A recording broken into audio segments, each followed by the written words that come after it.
Good morning all. I am Vishal Kumar Saktani, Assistant Professor Computer Science, MLB Government College, Nokha.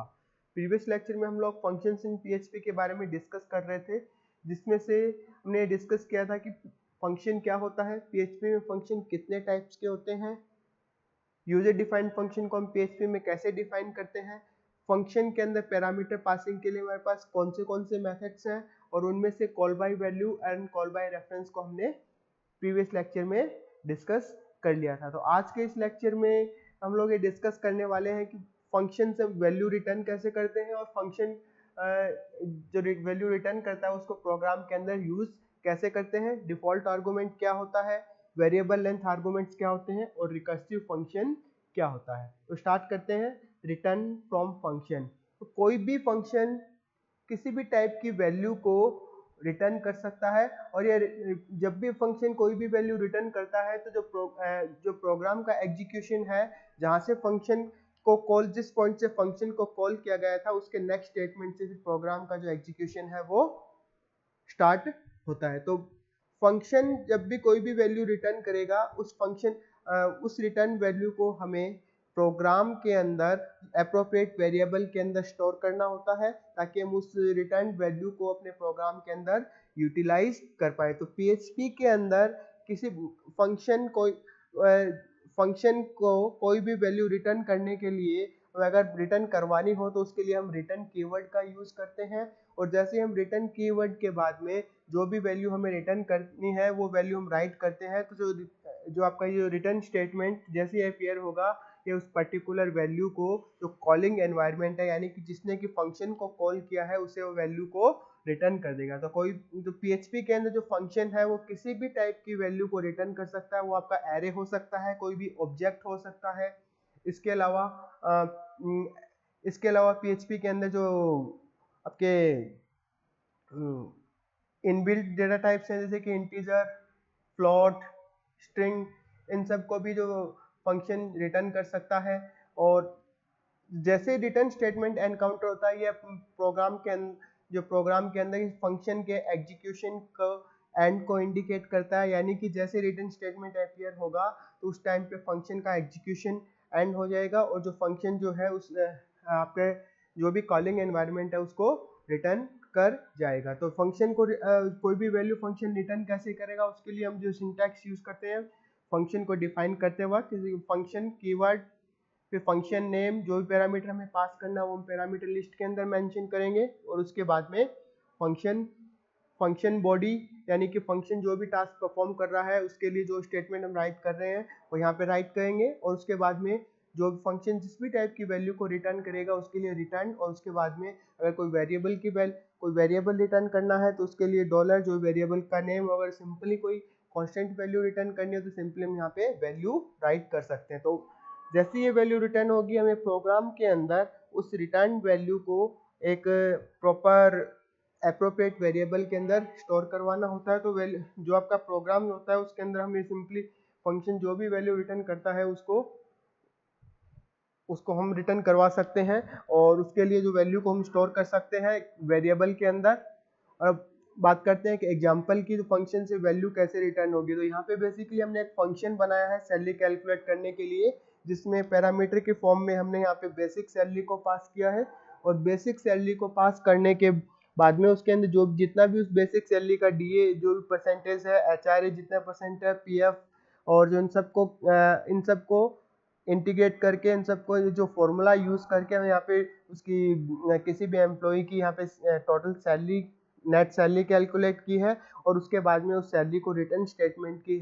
Help से उस salary को return किया है। तो बेसिकली इस फंक्शन को जब भी हम कॉल करेंगे तो जो भी वैल्यू जो यहाँ से फंक्शन रिटर्न करेगा उसमें एप्रोप्रिएट वेरिएबल के अंदर यहाँ पे स्टोर करवा लेंगे। तो यहाँ पे हमने जो भी सैलरी फंक्शन को कॉल करते हुए एक वेरिएबल लिया है, उस वेरिएबल के अंदर सैलरी फंक्शन जो भी वैल्यू रिटर्न करेगा वो वैल्यू यहाँ पे हम इसके अंदर स्टोर करवा लेंगे। तो बेसिक जो है यहाँ पे जो बेसिक सैलरी है उसकी जो बेसिक सैलरी हमने यहाँ पे फंक्शन के अंदर एज ए आर्गुमेंट पास की है। तो यहाँ पे हम देख सकते हैं कि डीए जो बेसिक सैलरी का 19%, एचआरए बेसिक सैलरी का 10%, पीएफ जो है बेसिक सैलरी का 10% और टोटल मिला के जो आपका सैलरी कैलकुलेशन के लिए जो फॉर्मूला है basic plus DA plus HRA DA plus HRA plus और माइनस जो भी उसका जो PF जो उसका डिडक्शन होना है, उसके बाद उसको हम इंटीग्रेट करके यहाँ पे सैलरी कैलकुलेट कर सकते हैं। तो यहाँ पे जो आपका नेक्स्ट स्टेटमेंट है जो उसके अंदर हम सैलरी को प्रिंट करवा सकते हैं। तो basic monthly salary of the employ is this, तो बेसिक सैलरी प्रिंट होगी और उसके बाद में जो भी आपका नेट मंथली पेएबल सैलरी जो कि आपका सेल वेरिएबल के अंदर कैलकुलेट होने के बाद में स्टोर्ड है, उसको हम यहाँ पे प्रिंट करवा सकते हैं। तो जैसे ही हम इसके अंदर हमने यहाँ पे बेसिक सैलरी के अंदर 40,000 लिया हुआ है, तो बेसिक सैलरी 40,000 और जो भी ये फंक्शन कैलकुलेट करके नेट मंथली पेएबल सैलरी जो है वो प्रिंट करेगा सेल वेरिएबल के जो वैल्यू रिटर्न करेगा दैट इज 47,600। तो ये इस टाइप से हम जो फंक्शन जो भी वैल्यू रिटर्न करता है उसको हम प्रोग्राम के अंदर यूज कर सकते हैं। अब बात करते हैं डिफॉल्ट आर्गुमेंट। तो PHP हमें किसी भी फंक्शन के लिए डिफॉल्ट आर्गुमेंट सेट करने की भी परमिशन देता है। तो डिफॉल्ट आर्गुमेंट का मतलब यहाँ पे ये है कि अगर हम किसी फंक्शन के अंदर कोई भी किसी पैरामीटर के लिए अगर कोई आर्गुमेंट पास नहीं करें और उस पैरामीटर की वैल्यू को हमने as a default value set कर रखा है, तो अभी हम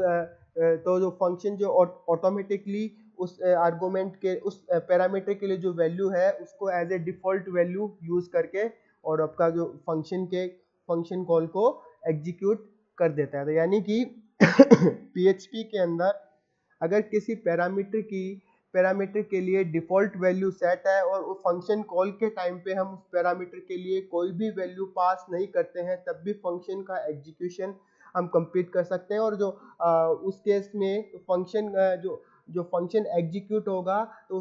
उस आर्गुमेंट के लिए उसके डिफॉल्ट वैल्यू के बेस पे जो फंक्शन कॉल को कंप्लीट कर लिया जाता है। तो यहाँ पे हम इस एग्जांपल को देख सकते हैं कि कैसे पहली बात सिंटैक्स की बात करते हैं कि डिफॉल्ट आर्गुमेंट को हम कैसे सेट करते हैं। तो यहाँ पे जो आपका फंक्शन कीवर्ड, फिर उसके बाद में फंक्शन नेम, फिर उसके बाद में जो भी पैरामीटर हम यहाँ पे पास करते हैं और यहाँ पे P1 जो आपका एक नॉर्मल पैरामीटर है और P2 जिसकी हमने डिफॉल्ट वैल्यू 10 सेट की है। तो यानी कि अब जब भी हम इस फंक्शन को कॉल करेंगे तो अगर P2 की कोई भी वैल्यू कॉलिंग स्टेटमेंट में पास नहीं करते हैं, उस केस में भी आपका फंक्शन एग्जीक्यूट होगा और P2 की डिफॉल्ट वैल्यू उस केस में 10 होगी। तो इस एग्जांपल को देखते हैं। इसके लिए ये जो एग्जांपल हमने सिलेंडर के वॉल्यूम फाइंड आउट करने के लिए यहाँ पे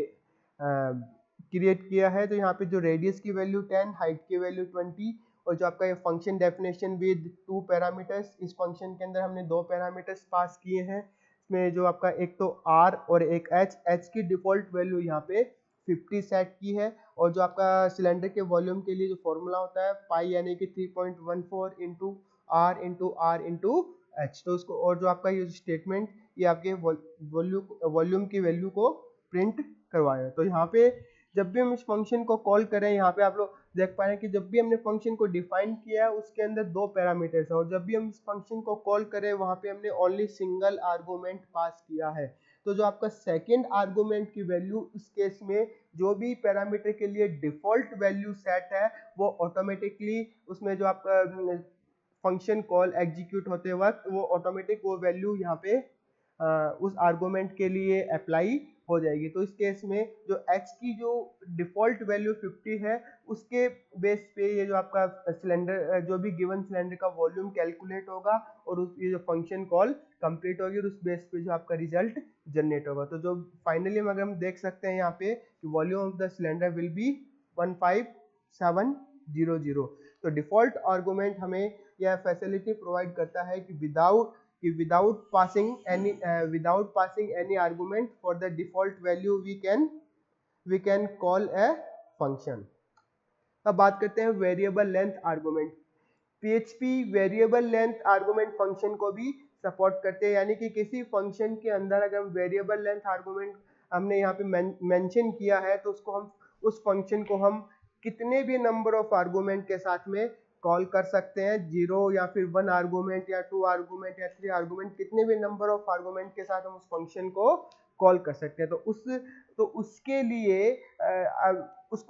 उसके लिए हम यहाँ पे 3 एलिप्सिस डॉट यूज करते हैं और 3 एलिप्सिस डॉट को आर्गुमेंट नेम से पहले यहाँ पे राइट करना होता है। PHP के अंदर वेरिएबल लेंथ आर्गुमेंट फंक्शन का जो फीचर है वो PHP 5.6 वर्जन से इंट्रोड्यूस हुआ था। तो उसके लिए जो सिंटैक्स है वेरिएबल लेंथ आर्गुमेंट के लिए तो सिंपली फंक्शन जो कीवर्ड फंक्शन डिफाइन करने के लिए हम यूज करते हैं, उसके बाद में फंक्शन नेम और जो भी आर्गुमेंट यहाँ पे हम यहाँ पे आर्गुमेंट का नेम फॉर एग्जांपल p है, तो उस आर्गुमेंट के नेम से पहले हमें 3 पीरियड डॉट यहाँ पे मेंशन करना होता है। तो उस केस में यह एज्यूम किया जाता है कि जो यहाँ पे ये आपका वेरिएबल लेंथ आर्गुमेंट है। तो जैसे ही वेरिएबल लेंथ आर्गुमेंट हम फंक्शन को डिफाइन करते हैं फंक्शन के लिए, तो उस केस में हम फंक्शन को कितने भी नंबर ऑफ आर्गुमेंट के साथ में कॉल कर सकते हैं। तो अगर किसी भी फंक्शन के लिए हम वेरिएबल लेंथ आर्गुमेंट की बात करें और उसमें हम एक से ज्यादा आर्गुमेंट पास कर रहे हैं, तो ऑटोमेटिकली जो वो आर्गुमेंट है वो एक एरे के अंदर स्टोर होते हैं और उस एरे का नेम जो भी हमने यहाँ पे जो भी पैरामीटर पास करते हुए जो पैरामीटर का नेम है वही आपका उस एरे का नेम होगा, और उस एरे की हेल्प से हम जितने भी आर्गुमेंट पास करते हैं उन आर्गुमेंट्स को फंक्शन के अंदर एक्सेस कर सकते हैं। अब बात करते हैं एक वेरिएबल लेंथ आर्गुमेंट के एग्जांपल की। तो यहाँ पे जो भी जितने भी नंबर्स हम यहाँ पे पास कर रहे हैं उसके लिए हमने एक ऐड फंक्शन यहाँ पे बनाया है। यहाँ पे ऐड फंक्शन जो है एक वेरिएबल लेंथ आर्गुमेंट फंक्शन है और उसमें हम एक पैरामीटर पास कर रहे हैं नम, जो कि पैरामीटर का नेम है नम, और उससे पहले यहाँ पे 3 पीरियड डॉट मेंशन किया है। तो 3 पीरियड डॉट मेंशन करते ही इसका मतलब यह है कि फंक्शन विद वेरिएबल आर्गुमेंट्स है। अब इसमें हम जितने नंबर ऑफ आर्गुमेंट पास करेंगे उतने ही नंबर का यह सम कैलकुलेट कर सकता है। तो सबसे पहले इस फंक्शन को जब यहाँ पे इसकी डेफिनेशन देखते हैं, सम को कैलकुलेट करने के लिए हमने सम को 0 से इनिशियलाइज किया है और उसके बाद में इस फंक्शन के अंदर हमने कितने नंबर ऑफ आर्गुमेंट पास किए हैं उसका पता लगाने के लिए यहाँ पे काउंट वेरिएबल लिया है। तो काउंट वेरिएबल को भी 0 से इनिशियलाइज किया है। तो और उसके बाद में एक फॉर ईच लूप, जो कि आपके जितने नंबर ऑफ आर्गुमेंट हमने पास किए हैं उन आर्गुमेंट्स को 1 बाय 1 एक्सेस करने के लिए फॉर ईच लूप यूज किया है। और इस फॉर ईच लूप की हेल्प से हम जो भी आर्गुमेंट्स हमने पास किए उनका सम कैलकुलेट कर सकते हैं और काउंट जैसे जैसे आर्गुमेंट को एक्सेस करते जाएंगे हम काउंट की वैल्यू को प्लस करते जाएंगे। इससे हमें यह भी पता लग जाएगा कि हमने कितने नंबर ऑफ आर्गुमेंट फंक्शन को कॉल करते वक्त यहाँ पे पास किए हैं। उसके बाद में जो एक मैसेज यहाँ पे जो डिस्प्ले करवाया है कि नंबर ऑफ आर्गुमेंट कितने पास किए वो डिस्प्ले होगा और जो सम की वैल्यू को यहाँ पे रिटर्न स्टेटमेंट की हेल्प से रिटर्न करा। तो इस फंक्शन को हमने यहाँ पे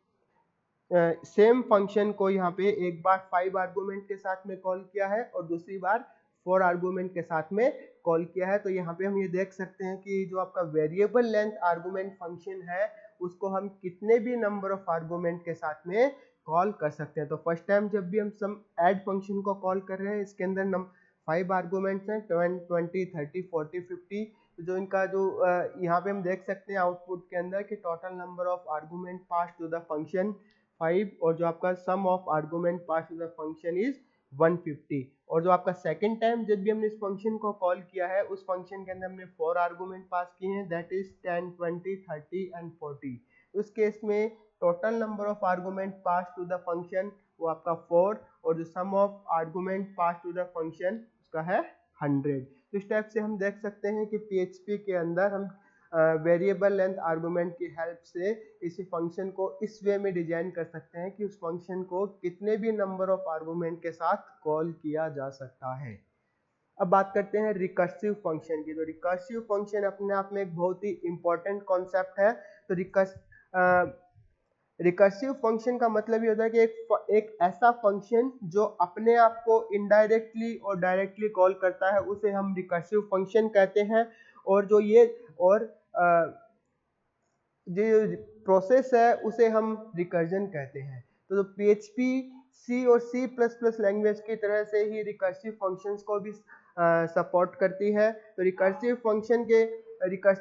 के केस में रिकर्जन तब तक कंटिन्यू करता है, यानी कि एक फंक्शन अपने आप को तब तक कॉल करता है जब तक कि उसके लिए कोई भी टर्मिनेटिंग या फिर बेस कंडीशन अपीयर नहीं हो जाती। तो टर्मिनेटिंग या